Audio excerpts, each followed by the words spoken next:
জান্নাতি আও হুফরাতুম মিন হুফারাইন নার। কবরটা কোন মেয়ে পুরুষের জন্য জাহান্নামের গর্ত হয়ে যাবে, আবার কোন মেয়ে পুরুষের জন্য কবরটা জান্নাতের বাগান হয়ে যাবে। আমার নবী কেঁদে কেঁদে বলে, আল্লাহ,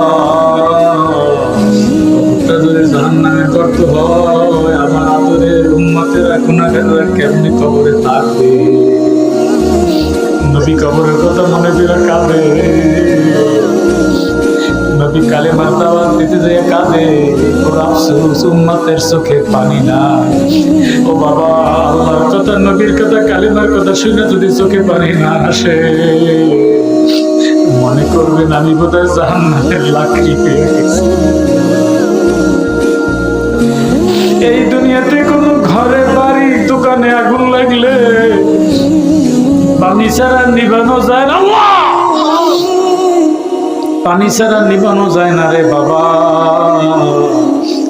আপনার আমার গুনার কারণে যদি কবরে কারো আগুন লাগা থাকে, ওই কবরের আগুন কিন্তু চোখের পানি ছাড়া নিভানো যাবে না। লা ইলাহা ইল্লাল্লাহ মুহাম্মাদুর রাসূলুল্লাহ। একটু গলা ছাইরা জোরে, লা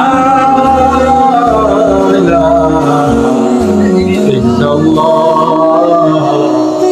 মুহাম্মাদুর রাসূলুল্লাহ।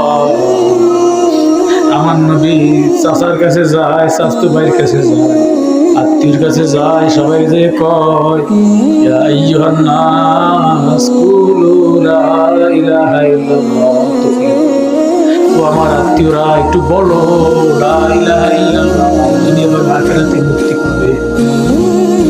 কেউ বলে না, বলে তো বলেই না, বকা দেয়, গালি দেয়, মারে।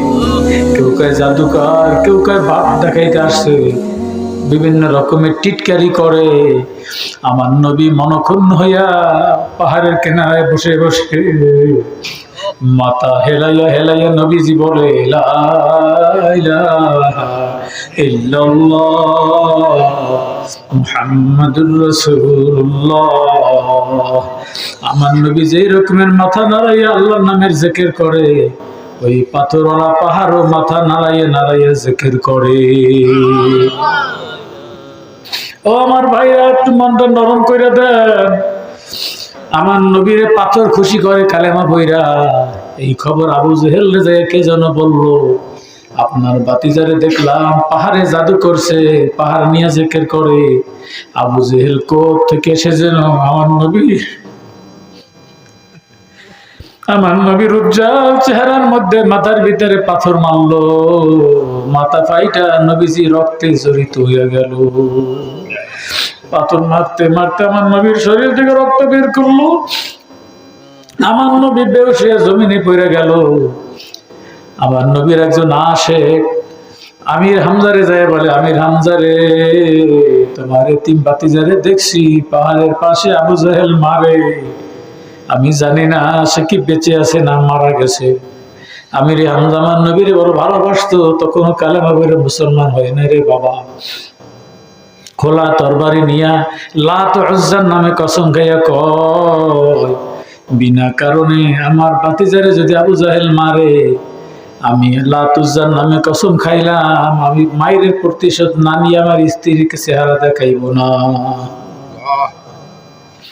আমার নবী বেহুশ হয়ে গেছে। বেহুশের থেকে মাত্র হুশের মধ্যে আসছে। মাথা উঁচু করার পরে দেখে দূরের থেকে খোলা তরবারি নিয়ে আমির হামজা চাচা সা সা সা করে চলে আসতেছে। আমার নবী ভাবছে, আবু জাহেল সারা চাচা পাথর দিয়ে মারছে, এখন বোধহয় আবার তরবারি দিয়ে আমার আমির হামজা চাচা মারবে। ও ভাই, আলেম করে কষ্ট দিও না, আলেম বিরুদ্ধে চক্রান্ত কইরো না। আলেমের চোখের এক ফোঁটা পানি উহুদ পাহাড়ের চেয়েও দামি।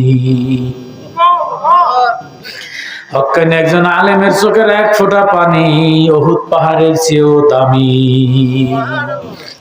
ও আমার ভাইরা, আমার নবী দূর থেকে দেখতেছে আমির হামজা শ্বাস শ্বাস করে খোলা তরবারি নিয়ে আসতেছে।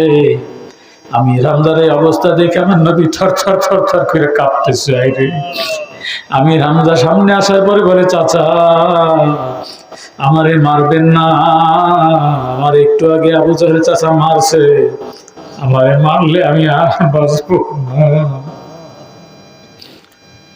কত কষ্ট করলো আমার নবী এই দিনের জন্য। কর দে আজঙ্গে হুরনে মুস্তফা দন্দা শহীদ, कर दे जंगे उहुद में मुस्तफा दंदा शहीद, ये शरीयत ये तरीक़त हमको मिलने के लिए। এখন বড় বড় গরু জবাই করে খাই, আমার আল্লাহর দেওয়ার কত নেয়ামত খাই।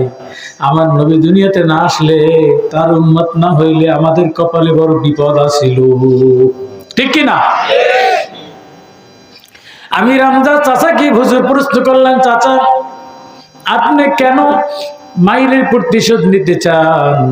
আমির হামজা বলে, আমি দেখছি এই আরবে তোমার চেয়ে ভালো মানুষ দ্বিতীয় আর একজন নাই। জোরে জোরে জোরে, তোমার মতন এত সুন্দর মানুষ আর কেউ নাই। তুমি রাস্তা দিয়ে হাইটা গেলে গাছেরা তার ডাল ডাকা করে করে তোমার বাতাস দেয়। তোমার মতো দামি লোক আমি আর দেখি নাই। তুমি খালি আকাশের নিচে হাঁটলে মেঘেরা এসে তোমার ছায়া দেয়।